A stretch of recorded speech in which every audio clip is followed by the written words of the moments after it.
My family was never particularly religious.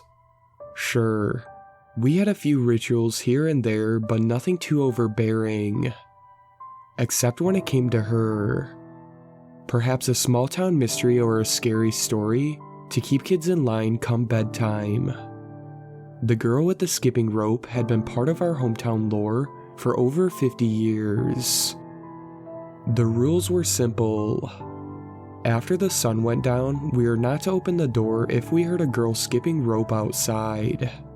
She would pretend to be lost and ask for her parents, but under no circumstances were we to help her.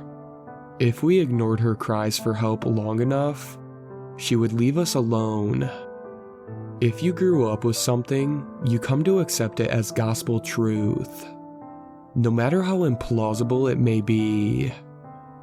To me, she was nothing more than Santa's evil cousin, who would visit us every couple of years. I was around 12 when I had my first encounter with her. Almost at the cusp of my teenage years, I had decided to subvert my parents' authority and watch late-night TV. I had heard from an extremely reliable source at school that they would play reruns of all my favorite shows at 12 a.m. Besides, it was a Friday night, and I didn't have to get up early. My parents had tucked me in and were out in the kitchen wrapping up dinner. I waited patiently, staring at the light at the threshold of my door. The dishwasher started running, and soon enough, the lights turned off. Tiptoeing my way across the living room, I made myself comfortable in front of the TV. I had to increase the volume just enough to not arouse suspicion. It was around 2 a.m. when I heard it. Clank. I froze. I thought I had been busted. Dad must have opened his door and found me. Clank. I turned around, but he wasn't there. Clank. Soon enough, I heard hush knocks on the door. I knew enough not to open it. Mom had drilled that into me, yet something about the sound drew me to it. I just had to see her. I struggled, but eventually decided to look out the window to see who this girl was. I was pulling the curtains when I felt a hand on my shoulder. I was about to scream, but a hand was on my mouth. "What the hell are you doing? Shut up and don't move." It was my dad. He had heard the TV and spotted me next to the door.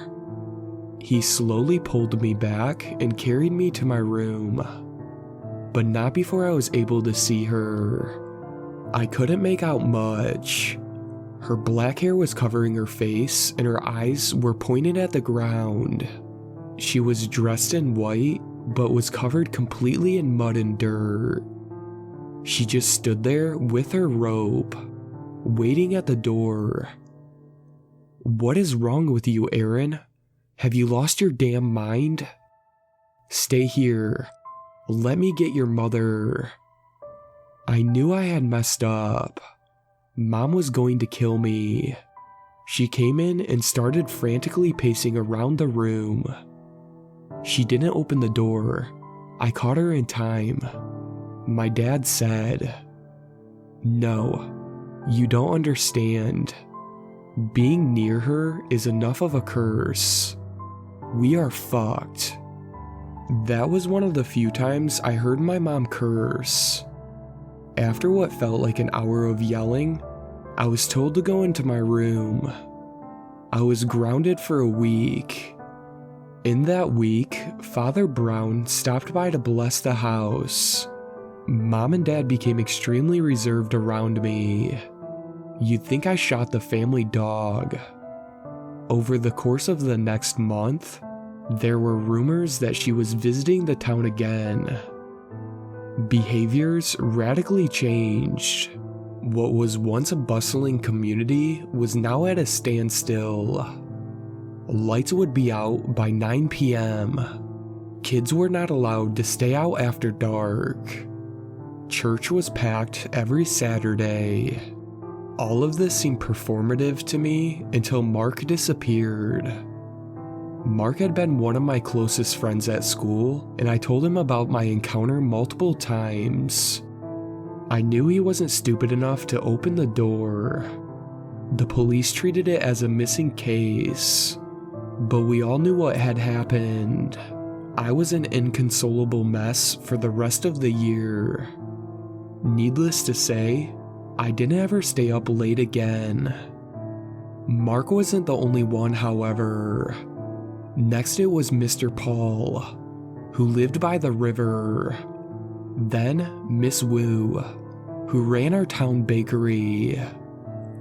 Finally, a little girl named Julia disappeared from her mom's house. The police didn't know what to make of this. There were no clues to any of the disappearances. The doors were opened voluntarily.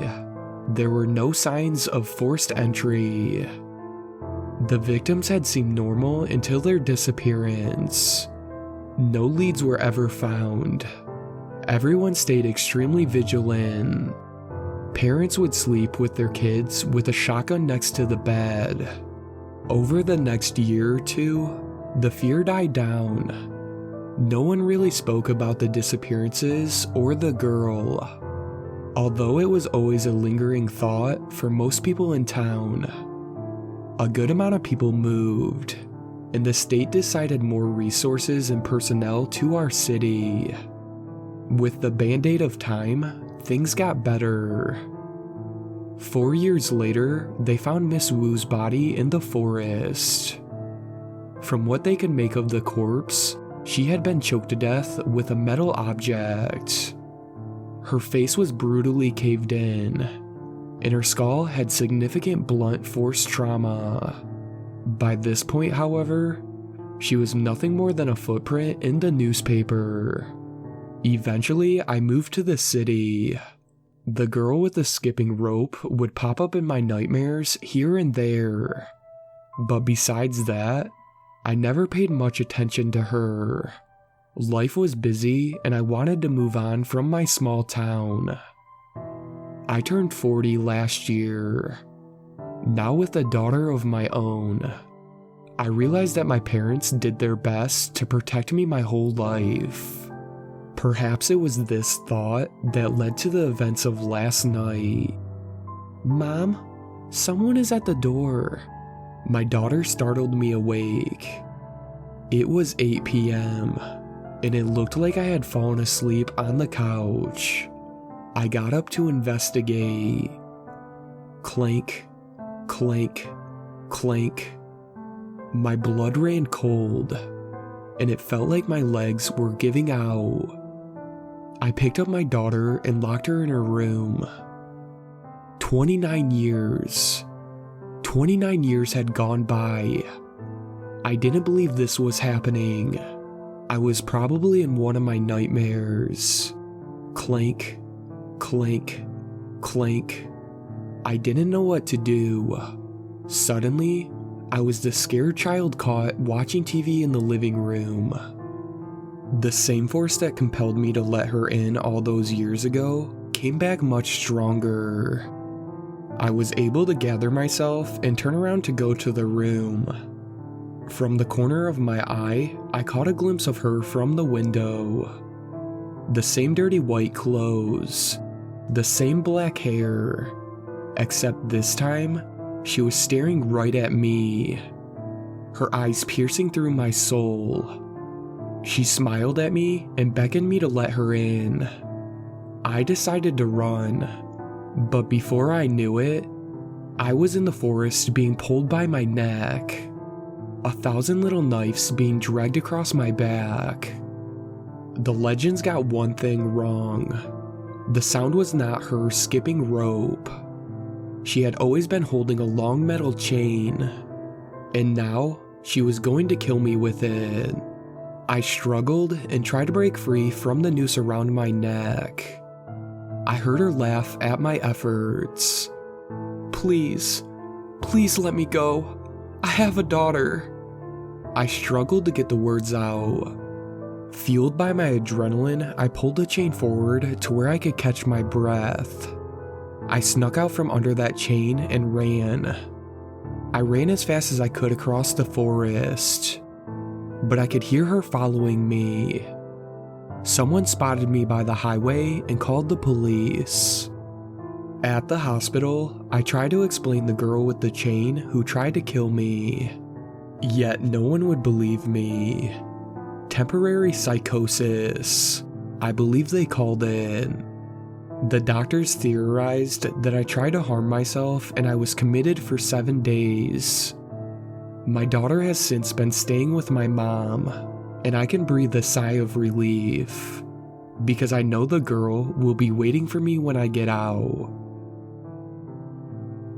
Shout out to my superfans, Sweet Black Swan, Tacey, and Brooklyn. I really appreciate you guys supporting my channel, and I really look forward to making more content for everyone.